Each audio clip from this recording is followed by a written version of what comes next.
Roberta! Roberta! Qui c'est qui veut des croquettes? Où est-ce que t'es? Oh ben elle est là! Alors Roberta, ça va? Les amis, je vous présente Roberta.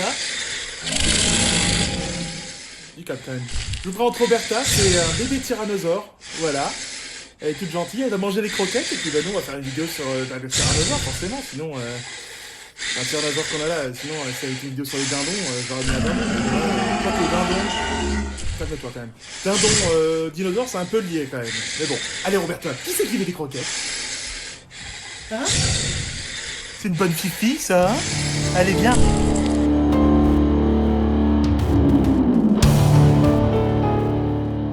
Le tyrannosaure, le lézard tyran, le carnivore du Mésozoïque, le plus adoré, je pense, de l'histoire du monde animal. Eh bien, par ce fait numéro 1, nous allons nous pencher sur sa morsure, puisque en effet, selon Peter Falkingham et Carl Bates, tous les deux provenant de l'université de Liverpool, la force et la pression exercée par le tyrannosaure est, selon eux, la plus puissante du monde animal.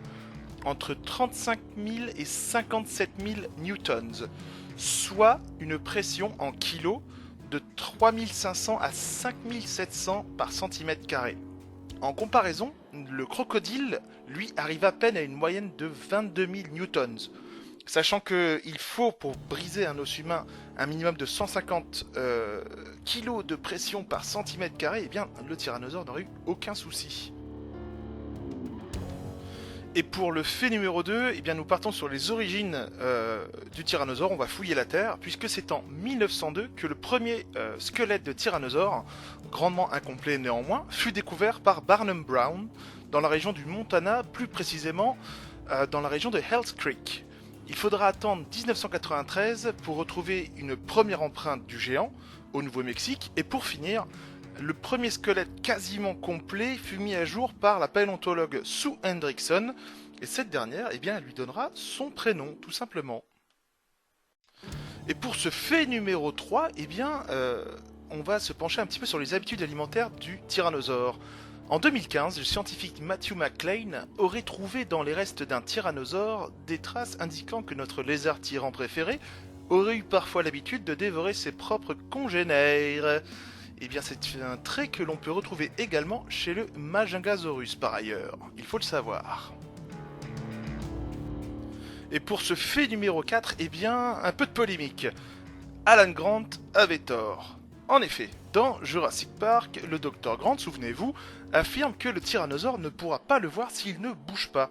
Eh bien, il s'avère que ce fait a été démystifié par la communauté scientifique, puisque la vision du T-Rex était bien au-dessus de la moyenne chez les dinosaures. D'après le professeur Kent Stevens de l'université d'Oregon aux États-Unis, responsable notamment du projet Dinomorph, notre Rexy adoré disposait d'une vision proche du faucon et une qualité de vue 13 fois supérieure à l'homme. Et il faut aussi rajouter à cela la présence de bulbes olfactifs extrêmement développés, ce qui lui procurait un odorat très efficace. Et bien avec tout ce mélange, le Dr Grant n'aurait pas tenu aussi longtemps. Et pour ce dernier fait, on se penche un petit peu du côté de la pop culture avec le livre Dinosaur Ever Evolving de Alan A. Dibus. Eh bien, ce bon Dibus affirme que le design de Godzilla aurait puisé son inspiration du côté de l'iguanodon, du stégosaure. Je pense que le stégosaure, c'est notamment pour les plaques dans le dos. Et puis, bien évidemment, du tyrannosaure, tout simplement. Eh ben messieurs dames, Roberta est au lit, donc on va pas aller dans son panier. En attendant, bah, merci d'être restés jusqu'au bout de cette vidéo. J'espère que ça vous a plu. N'oubliez pas de liker, partager, les commentaires, tout ça, c'est toujours bien. Oh là là. Et puis la cloche aussi, c'est toujours important. Et puis bah, on est toujours de plus en plus nombreux. Là, on est à 5500 et des poussières, ce qui est assez dingue. Et puis bah, je vous présente aussi ma petite collection. Voilà.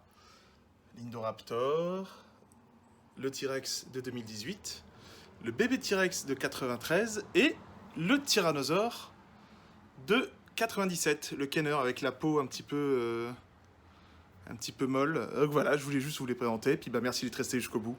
Et je vous fais plein de bisous et je vous dis à la prochaine vidéo, au prochain let's play et au prochain épisode de Xenolife. On se retrouvera sûrement dans Jurassic World très vite. Jurassic World Evolution. Allez, des bisous à tous, ciao.